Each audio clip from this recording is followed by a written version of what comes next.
Assalamualaikum warahmatullahi wabarakatuh.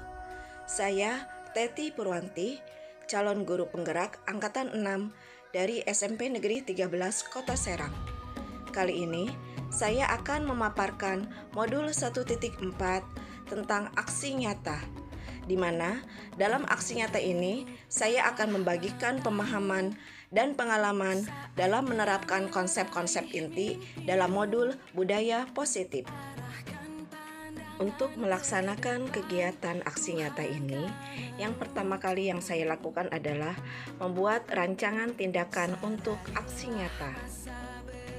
Untuk kegiatan ini, saya sangat membutuhkan beberapa dukungan, di antaranya dukungan dari Bapak Kepala Sekolah, dukungan dari wali kelas dan guru mata pelajaran sebagai manajer, pemantau, dan pemimpin pembelajaran di kelas, dukungan dari guru BK selaku manajer dan pemantau, dukungan dari orang tua siswa sebagai pemantau kegiatan dan karakter serta lingkungan pergaulan siswa di rumah, serta alat untuk mendokumentasikan proses dan hasil aksi nyata berupa kamera handphone. Setelah berkoordinasi dengan Bapak Kepala Sekolah dan sosialisasi tentang budaya positif dengan rekan sejawat, alhamdulillah pengimbasan pemahaman dan pengalaman dalam menerapkan konsep-konsep inti dalam modul budaya positif bisa dilaksanakan dalam bentuk aksi nyata. Sebenarnya, apa sih yang dimaksud dengan budaya positif itu? Budaya positif adalah nilai-nilai, keyakinan-keyakinan, dan kebiasaan-kebiasaan yang berpihak kepada murid agar murid dapat berkembang menjadi pribadi yang kritis, penuh hormat, dan bertanggung jawab. Salah satu unsur utama dari budaya positif adalah disiplin positif sebagai salah satu wadah menciptakan budaya positif yang berhubungan erat dengan tercapainya tujuan pendidikan sesuai dengan filosofi Ki Hajar Dewantara. Budaya positif sudah ada di lingkungan SMP Negeri 13 Kota Serang. Hanya saja masih ada siswa yang belum maksimal menerapkannya.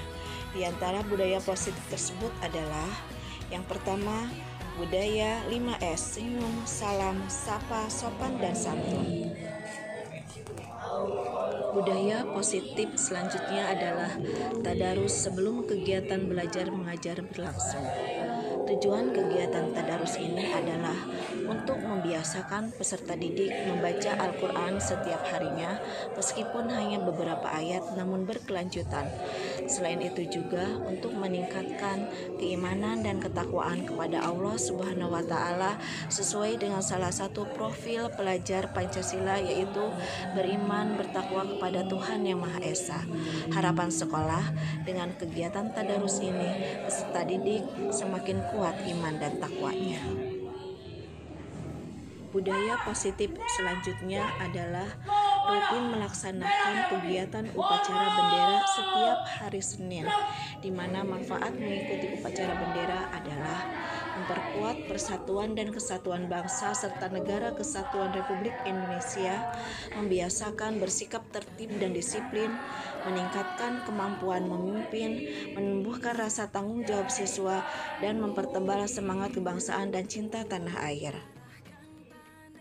Budaya positif selanjutnya adalah aktif mengikuti kegiatan ekstrakurikuler yang ada di sekolah, diantaranya kegiatan pramuka, PMR, OSIS, Paskibra, seni tari, karate, berbagai jenis olahraga, marawis, dan lain-lain, di mana manfaatnya adalah membentuk karakter, melatih bersosialisasi, mengasah bakat dan minat siswa, meningkatkan prestasi, dan menyegarkan pikiran. Positif selanjutnya adalah dengan diadakannya ice breaking di sela-sela pembelajaran, di mana ice breaking sangat membantu guru dalam proses pelajaran yang sedang berlangsung. Kelebihan ice breaking yaitu membantu siswa untuk fokus belajar, membantu siswa lebih semangat belajar lagi, siswa yang mengantuk menjadi bergairah lagi, dan membantu siswa agar tidak bosan pada saat mengikuti pelajaran di kelas. Di dalam pengimbasan nanti, saya akan membagikan pemahaman dan pengalaman dalam menerapkan konsep-konsep inti dalam modul budaya positif. Di antaranya yaitu perubahan paradigma belajar, disiplin positif, motivasi perilaku manusia, kebutuhan dasar, posisi kontrol restitusi, keyakinan kelas, dan segitiga restitusi. Berikut adalah aksi nyata penerapan konsep-konsep inti dalam modul budaya positif. Selamat menyaksikan. Bismillahirrahmanirrahim. Assalamualaikum warahmatullahi wabarakatuh. Waalaikumsalam warahmatullahi wabarakatuh. Allahumma sholli ala sayyidina Muhammad wa ala alihi sayyidina Muhammad wa barik wa sallim radhiyallahu anhu sahabatin Rasulillah ajmain. Amin ya rabbal alamin. Yang terhormat Bapak Kepala Sekolah SMP Negeri 13 Kota Serang, yang terhormat Bapak dan Ibu Guru SMP Negeri 13 Kota Serang. Alhamdulillahirabbil alamin. Pada hari ini kita panjatkan puji dan syukur kehadiran Allah Subhanahu wa taala yang telah memberikan rahmat serta hidayahnya kepada kita semua, sehingga kita pada hari ini dapat berkumpul di ruangan ini dalam keadaan sehat walafiat. Salawat dan salam tercurah kepada baginda Nabi besar Muhammad Sallallahu Alaihi Wasallam, pada para sahabatnya. Mudah-mudahan syafaatnya sampai kepada kita hingga akhir zaman. Amin ya rabbal alamin. Sebelumnya saya mengucapkan terima kasih yang sebesar-besarnya kepada Bapak dan Ibu Guru semuanya atas kehadirannya dan atas meluangkan waktunya sehingga kita bisa bersama-sama pada hari ini untuk sharing atau kolaborasi, di mana pada saat ini saya sedang menyelesaikan tugas terakhir di modul 1.4 yaitu aksi nyata.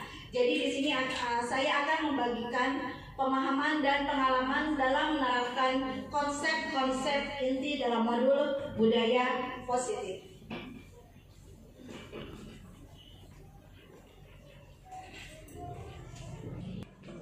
Budaya positif adalah nilai-nilai keyakinan dan kebiasaan yang berpihak kepada murid, agar murid dapat berkembang menjadi pribadi yang kritis, penuh hormat, dan bertanggung jawab. Salah satu unsur utama dari budaya positif adalah disiplin waktu sebagai salah satu wadah menciptakan budaya positif yang berhubungan erat dengan tercapainya tujuan pendidikan sesuai dengan filosofi Ki Hajar Dewantara. Konsep inti yang ada dalam modul budaya positif adalah yang pertama, perubahan paradigma belajar, disiplin positif, motivasi perilaku manusia, kebutuhan dasar, posisi kontrol restitusi, keyakinan kelas, dan segitiga restitusi. Tentang perubahan paradigma belajar adalah perubahan cara pandang dan berpikir tentang sekolah dan murid-murid yang harus selalu mendapat keberpihakan maksimal. Dalam konteks ini, ada yang mengatakan bahwa bila kita ingin membuat kemajuan perlahan, sedikit-sedikit ubahlah sikap atau perilaku Anda. Namun, bila kita ingin memperbaiki cara-cara utama kita, maka kita perlu mengubah kerangka acuan kita. Ubahlah bagaimana Anda melihat dunia, bagaimana Anda berpikir tentang manusia. Ubahlah paradigma Anda, skema pemahaman dan penjelasan tentang aspek-aspek tertentu, yaitu tentang realitas. Selanjutnya, Ki Hajar Dewantara secara eksplisit mengatakan untuk menerapkan disiplin positif, di mana ada kemerdekaan, disitulah harus ada disiplin yang kuat. Selanjutnya, disiplin di sekolah yaitu dengan membangun budaya yang positif. Sekolah perlu menyediakan lingkungan yang positif, aman dan nyaman agar peserta didik mampu berpikir, bertindak dan mencipta dengan merdeka, mandiri dan bertanggung jawab. Alhamdulillah sekolah kita sudah banyak sekali melakukan salah satunya yaitu budaya positif, diantaranya kebiasaan kita sebelum kegiatan belajar mengajar kita sudah melakukan tadarus bersama.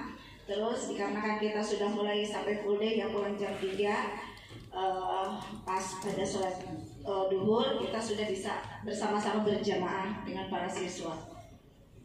Selanjutnya,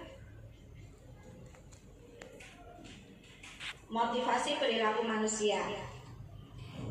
Ada 3 motivasi perilaku manusia. Yang pertama, untuk menghindari ketidaknyamanan atau hukuman. Maksudnya apabila kita melakukan sesuatu, kita untuk menghindari hukuman. Saya harus melakukan ini, karena kalau tidak melakukan ini maka saya akan dihukum. Maka kita melakukan itu. Yang kedua, melakukan sesuatu karena mendapatkan imbalan atau penghargaan orang lain. Baiklah, saya akan melakukan ini, baiklah saya akan mengerjakan ini, karena nanti saya akan mendapatkan imbalan atau penghargaan. Selanjutnya yang terjadi, ada yang mereka melakukan dikarenakan mereka ingin menghargai dirinya sendiri dengan nilai-nilai yang mereka percaya. Jadi mungkin sudah tanggung jawab sendiri, ya sudah, ini memang tanggung jawab saya, maka saya akan melakukan ini. Yang terakhir adalah orang dengan motivasi ini akan bertanya, akan menjadi orang yang seperti apa apabila saya melakukannya. Mereka melakukan sesuatu karena nilai-nilai yang mereka yakini dan hargai. Mereka melakukannya karena mereka ingin menjadi orang yang melakukan nilai-nilai yang mereka yakini tersebut. Di sini, apabila siswa melakukan kesalahan, ada hukuman, ada konsekuensi, dan ada restitusi. Ada tiga yang membedakan di antara hukuman, konsekuensi, dan restitusi. Biasanya kalau dengan hukuman, sesuatu itu pasti akan menyakitkan. Kalau konsekuensi, sesuatu itu harus terjadi. Kalau restitusi, ada pilihan. Selanjutnya, kalau membuat anak tidak nyaman dalam jangka waktu panjang, konsekuensi tidak nyaman tetapi jangka waktunya pendek. Kalau restitusi, menguatkan siswa dalam jangka waktu panjang. Oke, jelaskan. Ada 5 kebutuhan dasar manusia, yaitu tentang kebutuhan pengakuan atas kemampuan. Oh iya, Anda hebat. Oh iya, Anda rapi. Yang piket hari ini bersih. Jadi mereka butuh untuk diaku atas kemampuan mereka. Yang kedua adalah kebutuhan akan rasa aman. Bagaimana caranya di dalam kelas, situasi kelas menjadi aman, damai, dan tentram, sehingga peserta didik kita menjalani kegiatan belajar mengajar dengan bersemangat dan menyenangkan, sehingga besoknya ingin kembali lagi ke sekolah. Sudah tidak sabar lagi ingin kembali ke sekolah. Selanjutnya adalah kebutuhan akan merasa saling memiliki dan kasih sayang. Setiap anak pasti ingin memiliki kasih sayang, ingin disayang. Dia melakukan sesuatu kesalahan, intinya si ingin disayang ini diperhatikan oleh bapak dan ibu gurunya. Dan yang terakhir, kebutuhan keadaan dan kebutuhan akan pilihan. Nah, ini dia dari sekian modul 1.4 yang paling menarik adalah posisi kontrol restitusi. Jadi ada 5 posisi kontrol yang diterapkan oleh seorang guru, bisa orang tua, bisa pula nanti atasan. Yaitu yang pertama adalah sebagai penghukum. Jadi apabila ada anak yang melakukan kesalahan, biasanya kita ada 5 kontrol. Kita yang mana? Apakah sebagai penghukum? Apakah sebagai pembuat rasa bersalah? Apakah cara penyelesaiannya sebagai teman? Ataukah sebagai pemantau? Atau malah sebagai manajer? Di sini perbedaannya.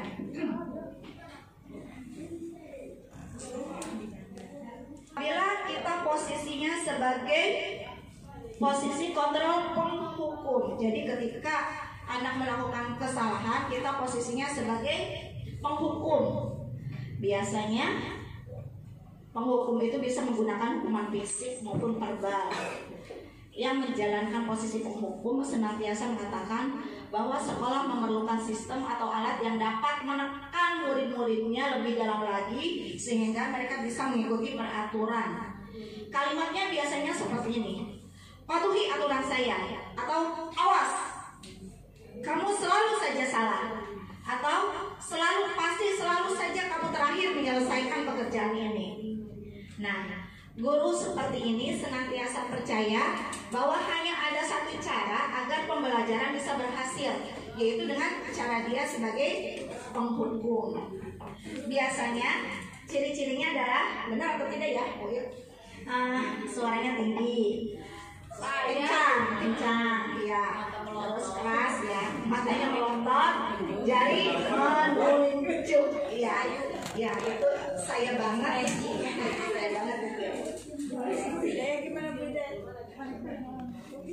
Selanjutnya adalah posisi kontrol pembuat merasa bersalah. Nah, ini kebalikannya dari penghukum. Biasanya guru atau orang tua akan bersuara lebih lembut. Pembuat rasa bersalah akan menggunakan keheningan yang membuat orang lain merasa tidak nyaman, bersalah, dan merasa rendah diri. Kata-katanya yang keluar biasanya lembut dan akan seperti ini. Bapak sangat kecewa sekali dengan kamu. Berapa kali Bapak harus memberitahu kamu ya? Kalau misalkan kalau saya pribadi sih seperti ini. Kalian bisa tidak diam? Ibu sudah capek. Atau kalian diam ya, di luar ada Bapak kepala sekolah. Nanti kalau kalian ribut, ibu yang dimarahi. Jadi membuat anak merasa bersalah. Oh, kalau saya ribut berarti yang dimarahi. Itu saya pribadi seperti itu seringnya. Kalau posisi kontrol hampir salah sebut. Membuat rasa bersalah. Nah, di sini sebagai teman, banyak sekali ya sebagai teman. Jadi posisi di sini bisa berdampak negatif atau positif kepada siswa. Karena guru di posisi teman menggunakan hubungan baik dan humor untuk mempengaruhi seseorang. Mereka akan berkata, ayo bantulah demi ibu ya, bantu dong, kita kan sudah teman. Begitu, ya sudah, tidak apa-apa, tidak mengerjakan, tapi lain kali dikerjakan ya, atau ya sudah nanti ibu bantu. Seperti itu kalau sebagai teman. Nah, berdampak negatif apabila suatu saat guru tersebut tidak membantu, maka murid akan kecewa dan berkata, saya pikir ibu adalah teman saya, kok saya tidak dibantu. Seperti itu kalau posisinya sebagai teman. Nah, terus satu lagi, murid tersebut akan bergantung kepada guru tersebut. Selanjutnya adalah memantau. Di sini memantau itu adalah mengawasi dengan menggunakan konsekuensi dapat memisahkan hubungan pribadi dengan murid. Biasanya pertanyaan yang diajukan oleh seorang pemantau adalah, peraturannya apa? Apa yang kamu lakukan? Nah, ciri khas pemantau adalah suaranya datar, tubuhnya juga sangat formal. Di sini posisi kontrol pemantau adalah murid memahami konsekuensi yang harus dijalankan karena telah melanggar salah satu peraturan sekolah. Guru tidak menunjukkan emosi yang berlebihan, tidak menjadi marah atau membuat rasa bersalah. Tetapi murid tetap dibuat tidak nyaman, yaitu tetap dengan harus tinggal kelas pada waktu jam istirahat dan mengerjakan tugas. Posisi yang terakhir adalah posisi sebagai manajer. Nah, biasanya tugas seorang manajer adalah mengatur perilaku seseorang. Selain mengatur, tapi juga membimbing untuk dapat mengatur dirinya sendiri. Seorang manajer bukannya memisahkan murid dari kelompoknya, tetapi mengembalikan murid ke kelompoknya dengan lebih baik dan kuat. Jadi seorang manajer itu bisa membuat murid yang bersalah menjadi bisa memperbaiki dirinya sendiri, lalu bisa kembali lagi ke kelompoknya dengan merasa lebih kuat dan tidak merasa rendah diri. Biasanya nih, dari 5 posisi kontrol itu, yang mana yang biasa kita lakukan posisinya? Apakah sebagai seorang penghukum, merasa bersalah, teman, atau malah sudah ada di posisi sebagai seorang manajer? Ada yang mau sharing? Biasanya posisinya di mana? membuat rasa bersalah. Oke.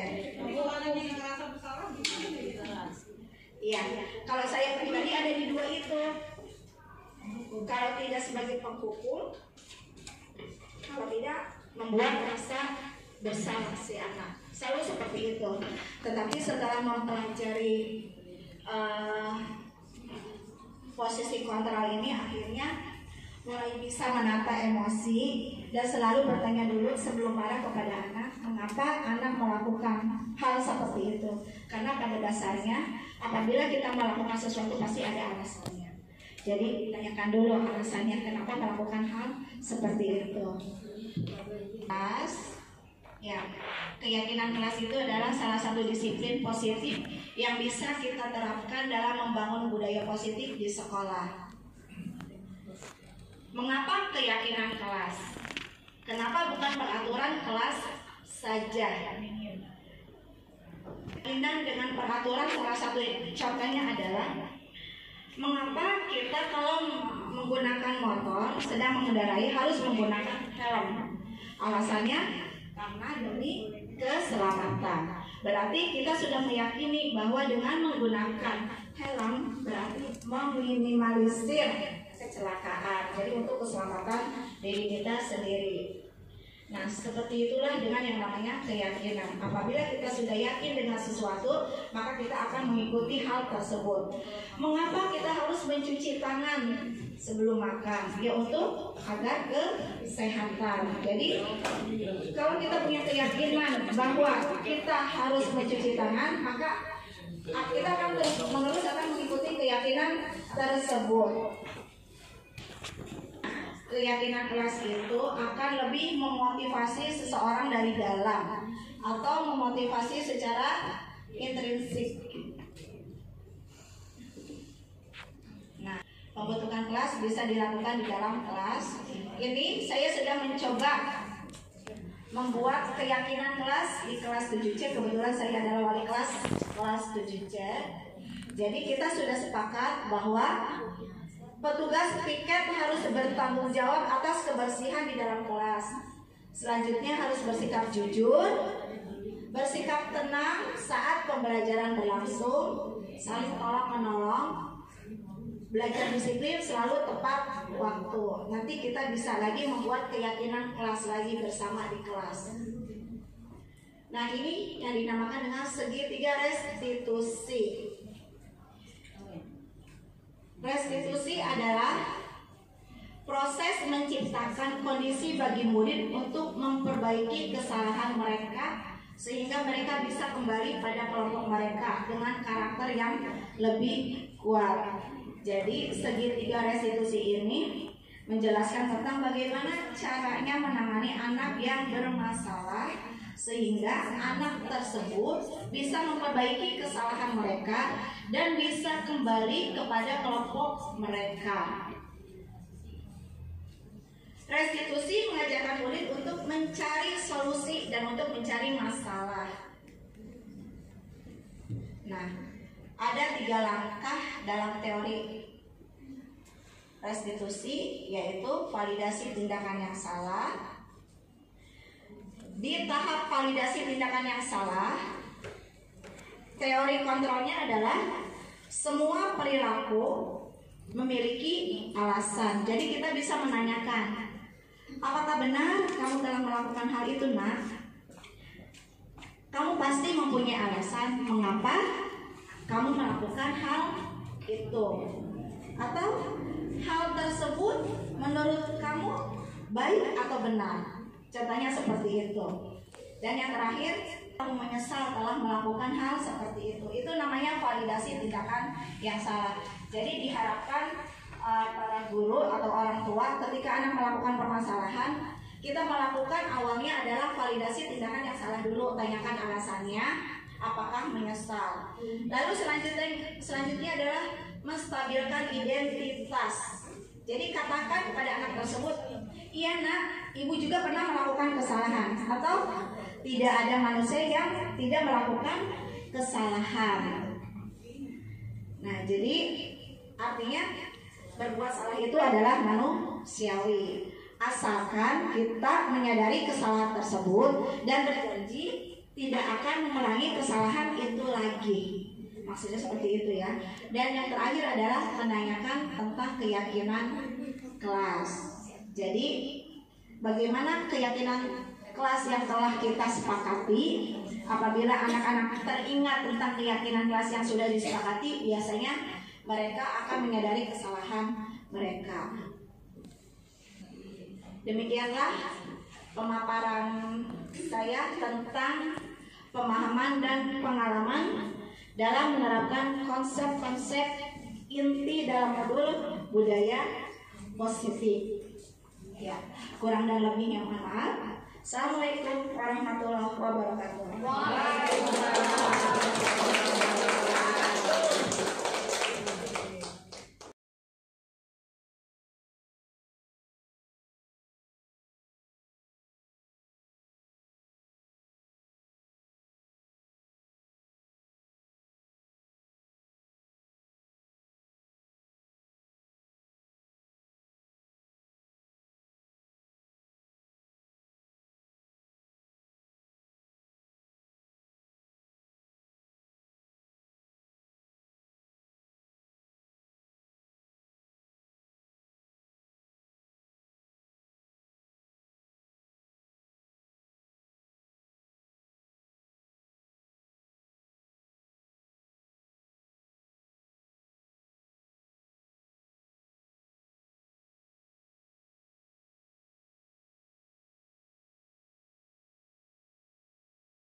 Tapi nggak bahasa baku ya.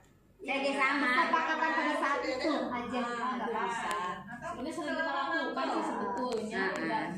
Ini teorinya menyusul nih, praktek udah duluan gimana?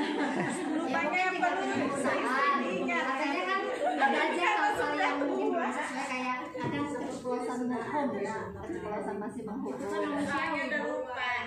Ya artinya kan di PMM itu hanya ganti istilah aja. Sama. tapi akhirnya gini, kalau keyakinan itu apa yang akan kita tuju di akhirnya itu keyakinan. Jadi pada akhirnya kita akan menghormati gitu misalnya. Kalau untuk keyakinan gitu ya. Tapi memang untuk menyebut kesepakatan kelas juga sekarang berganti dengan keyakinan kelas gitu kalau saya lihat di PM. Enggak sih sama saya gitu kan, maksudnya apalagi tentang mengenai posisi kontrol gitu kan. Itu lari ke mood kita. Kalau misalkan kitanya sedang bahagia, sedang senang, biasanya apabila anak ada masalah, tiba-tiba kita posisinya bisa menjadi seorang manajer bijak dalam menyelesaikan masalah. Tapi ketika kita kalut, ya banyak masalah, belum gajian misalkan, kan hawanya panas. Pengaruh benar.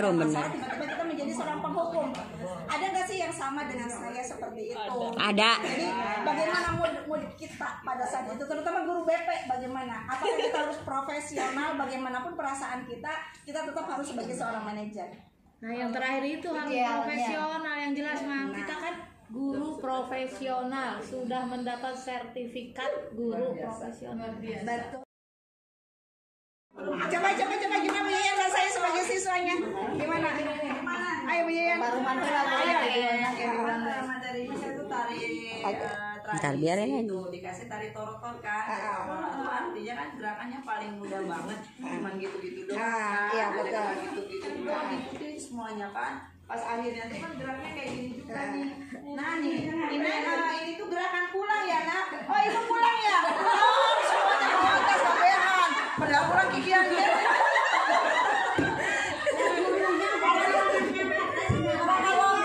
Dicari kanan dulu, orang lari ke lagi.